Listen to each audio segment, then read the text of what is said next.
السلام عليكم. اخواتي وحبايبي، طبعا انا هتكلم الكلمتين بسرعة. سواء في ناس جت، انا عارف ان الوقت متأخر، سواء في ناس جت او ناس محضرتش، فاللايف كده كده هتلاقوه مثبت على الصفحة. رب تكونوا بخير وصباح الفل على كل اخواتي، وربنا يا رب ييسر كل ما هو عسير ويفك كرب كل حد ويرضي كل من طلب الرضا. اخواتي وحبايبي، انا خلاص من ساعة ما الموضوع ما بدأ بتاع الوقف بتاع النقابة وانا ساكت، اللي هو مش بتكلم لان انا مش في الحوار، مع ان صحابي واخواتي وناس اكل معاها عيش وملح وناس من فرقتي، من يعني حمو بيكا من ضمن الناس الموقوفة، وده فرقتي وانا راجل احمل تصريح من نقابة المهن الموسيقية، بناء ان انا دخلت اللجنة اللي قبل اللي فاتت ونجحت وخدت الكارنيه بتاع النقابة. الاستاذ تامر عبد المنعم، انا شايف له كذا تصريح وكذا حاجة على السوشيال ميديا. سيادتك حضرتك لو انت ما تعرفنيش، فانا علي قدورة، علي عبد القادر، مغني المهرجانات، وغير المهرجانات مطرب شعبي. وطبعا ممكن حضرتك تعمل سيرش عليا لو انت ما تعرفنيش، اذا كنت ما تعرفنيش يعني. فاستاذ تامر عبد المنعم، انا لحد دلوقتي مش عارف موقفك ايه. انت مع الناس الموقوفة، ولا انت ضد، ولا انت وظيفتك في المهن الموسيقية ايه، او في نقابة المهن التمثيلية او نقابة الممثلين. انا مش عارف يعني حضرتك في ايه. حضرتك انا كل السي في بتاعي عن حضرتك ان انت عملت كذا فيلم وانا اتفرجت عليهم وانا صغير تقريبا، وعلى حد علمي ان كانت الافلام ديت مش ناجحه او ناجحه معرفش.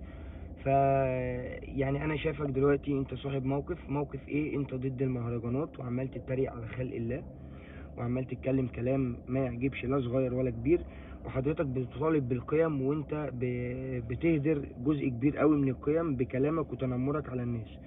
اولا حمو بيكا اللي انت بتتكلم عنه ده صاحبي واخويا قبل ما يكون ابن فرقتي، الله يسهله الحال، حتى لو انا معرفوش، بس حتى لو ده في مجالي، حتى لو انا واخد كارنيه وهو لا، حتى لو اي حاجه، ده راجل ابن فرقتي.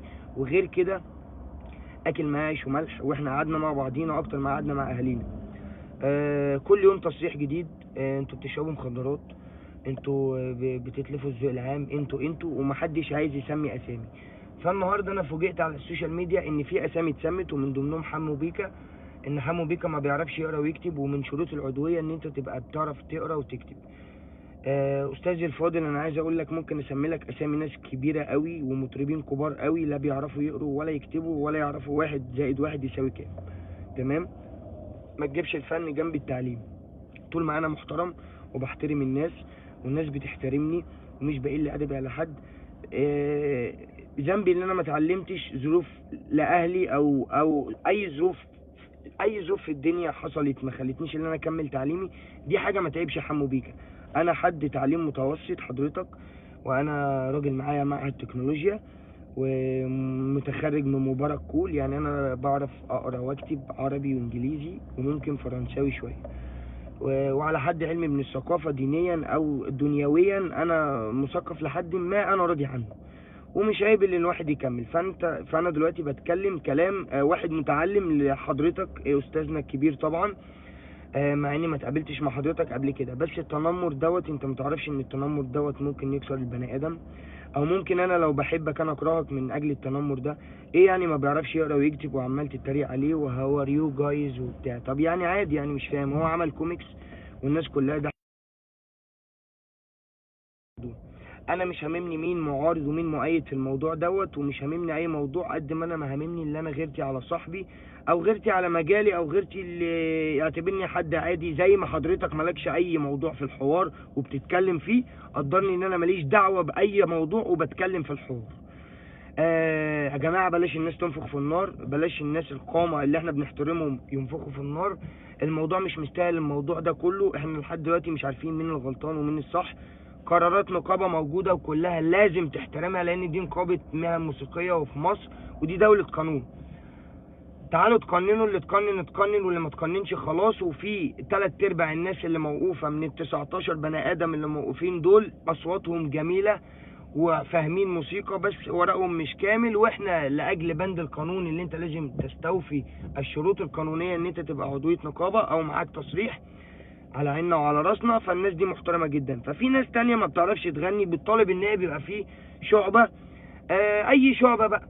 حضرتك يعني انا اللي اعرفه عن حضرتك ان انت حضرتك بتطلع تشخص مشخصات، يعني ممكن تكون ممثل، ممكن تكون مغني. انا ما بعتبرش حد مغني ان هو بيقلد حد، يعني لو حد طلع قلدني ده ما يبقاش مغني، او انا طلعت قلدت حد انا ما بقاش مغني، مع احترامي لكل الناس. انا لازم انا بشخصيتي عشان انا اتكلم. فالحته اللي استفزتني جدا ان التنمر ده ما ينفعش، يعني التنمر ده ما ينفعش. مفيش حد احسن من حد. احنا شعبيين، احنا ولاد بلد. ممكن يبقى تعليمنا قليل شويه، والحمد لله رب العالمين التعليم مش قليل، انا راضي جدا زي ما قلت لحضرتك. فاللي ما يرضاش حد يقل منه ما ينفعش يقل من حد. دي اصول احنا اتربينا عليها في الشارع وفي الحواري بتاعتنا الشعبيه اللي عملت مننا رجاله. فده اللي انا بتكلم فيه، وده اللي انا مستفزني بصراحه. فحضرتك عايز تطلع تقول راي ايجابي او سلبي، او راي ما وعكسه، دي حريتك شخصيه، وده تليفون، ودي باقه، ودي داتا، وده اكونت، ودي سوشيال ميديا. انت تقدر تتكلم بس باحترام، من غير ما اجرح حد، يعني من غير ما اجرح حد. اللايف اتمنع من الناس ديت، تمام، مفيش اي مشكله، الناس محترمه القرار دوت ومية مية. بس الناس بتطالب برضو ان هو كل واحد ليه حقه يا جماعه، يعني محدش بيشوف حد ان هو، يعني محدش بيشوف نفسه ظالم، بس الناس هي اللي بتشوف بعين الناس التانية. ف حته بقى اللي احنا مش محترمين وصاع والكلام ده كله، لا لا لا، احنا ناس، ولاد ناس، وبيكا بني ادم وابن ناس طيبين، وراجل ابن اصول. لما تطلع تتريق عليه وغيرك وغيرك وغيرك وكله يتريق، فاحنا كده العدل راح، والقوي بياكل الضعيف، وصاحب السلطة واللي قدامه 5 6 7 8 مايكات من جرايد معينة يتكلم ويقذف بالألفاظ ويسب في الناس، ومحدش يعرف يقول له انت بتعمل ايه. والصغير ما يعرفش يرد عشان ما قداموش مايكات، بس الصغير عنده اكونتات وعنده فيس وعنده انستجرام وعنده تواصل اجتماعي وعنده سوشيال ميديا كاملة. فحضرتك بعد اذنك يا ريت اللي انا سمعته ده ما يكونش حقيقة، ويا ريت اللايف ده ما يكونش انا عملته، ويا ريت حضرتك ما تكونش قلت الكلام ده. واتمنى ان انا اقابل حضرتك في فرصة احلى من دي، عشان تعرف اخوك الصغير. وممكن انت ما يعجبكش كلمة اخوك، انا ما اعرفش، يعني انا ما اعرفش حضرتك، بس انا بقول لك الشاب الصغير ده هتعرف ان هو جدع ازاي وابن بلد وبيفهم في الاصول. وحمو بيكا الراجل اللي انت بتطلع تقول ده ما بيعرفش يقرا ويكتب وهلو جايز وبتاع وبتضحك عليه الندوه، مش حاجه حلوه، مش في ميزان الحسنات دي خالص. يعني احنا المفروض احنا نتعلم منكم ككبار. فانتوا ازاي بتطلبوا من الناس ديت ان هي تبقى محترمه ومقننه ومؤدبه، ومفقود الادب في الكبار؟ فيا ريت يا ريت اي حد يطلع يتكلم في الموضوع ده، لو ليه دعوه بالموضوع يطلع يتكلم في الخير يا يسكت. كلمتين كانوا في صدري، ما قدرتش اشيلهم، وما قدرتش ان انا اقعد بيهم، وما كنتش هعرف انام. فجماعه لو انا ما اتكلمتش في الموضوع ده كله، فانا ما اتكلمتش في الموضوع عشان مش موضوعي. بس انا فعلا زعلان على اصحابك، زعلان على اخواتك، زعلان. كلها بتاكل عيش، ومش هنقعد نقول بقى ده كل واحد وراه 60 70 80 واحد وكلها بتاكل عيش وكل واحد عنده مسؤوليات. لا لا لا، الكلام ده ما بقاش ياكل عيش. احنا ورانا نفسينا، بس ما تكسرش ببني ادم وما تكسرش بحلم بني ادم. يا عم واحد بيحب يلعب كوره، لو لعب في الكوره في الشارع تمسكه يعني تضربه وتديله بالجزمه على دماغه؟ ما ينفعش. واحد بيحب يغني ما يغني يا عم. طب يعني هو الغنى اتمنع لايف، لكن انا ممكن انزل اغاني على اليوتيوب. مش انا لا، الناس الموقوفه دي تنزل اغاني على اليوتيوب. طب مين هيسمع؟ لا انا ولا انت ولا اي حد يقدر يقنن ذوق الناس وودن الناس. محدش بيقعد على ودن الناس، محدش بيقول للناس تسمعوا ايه ما تسمعوش ايه. مش معنى كده اللي انا اعيب في قرارات نقابه، لا دي نقابتي انا اللي انا تحتيها، اللي انا مصنف فيها، اللي انا بروح اراجع الكلام والحاجات اللي انا بقولها. مع ان مفيش حاجه بقت بتتقال غلط من 3 سنين فاتوا، من 3 سنين فاتوا. واحد يا عم بيقول انا نزلت التحرير، انا كنت معاه في احتفاليات التحرير في 25 يناير وفي اي احتفالات وطنيه. ازاي مش وطني؟ هو انا اسرائيلي؟ هو الراجل ده يهودي؟ هو مش مصري؟ طب والناس اللي في الشارع ليه سبت الناس كلها، الملايين الناس اللي تحتفل وانت حمو بيك انت مش وطني؟ مش دليل ان انت نزلت غنيت واحتفلت يبقى انت مش وطني. لا هو كان ممكن ما يروحش، وكنا ممكن ما نروحوش ونروح نشوف اكل عيشنا، كان عندنا ساعتها افراح، صح كده ولا لا؟ فاحنا لما نبدي اللي احنا بنحتفلوا مع الناس الغلابه اللي نازله الشارع ونفرحوهم اللي بيشوفونا على النت بس، احنا بنقولش احنا واحنا، لا احنا مش كبار قوي، احنا اي حد. بس احنا لما نسيبوا شغلنا ونيجي ننزلوا، هو فجأة الناس اللي كانت بتحب المهرجانات كرهتها؟ هو فجأة الناس اللي كانت بتسمعنا واللي عملت مننا نجوم وناس نتسمع كرهونا؟ ليه؟ في مثل بيقولك الزن على ودان أمر من السحر، واحنا اتزن علينا ياما والسحر نفذ وشغال. بس احنا تحت امر النقابة، وانا راجل مصنف وبكل احترام طالع بقول بلاش حد يتنمر على حد، ويا ريت لو حد ليه دعوة بالموضوع يتكلم، يا كلمة حلوة يا يتكلم في الصح من غير ما اجرح احساس حد او شعور حد.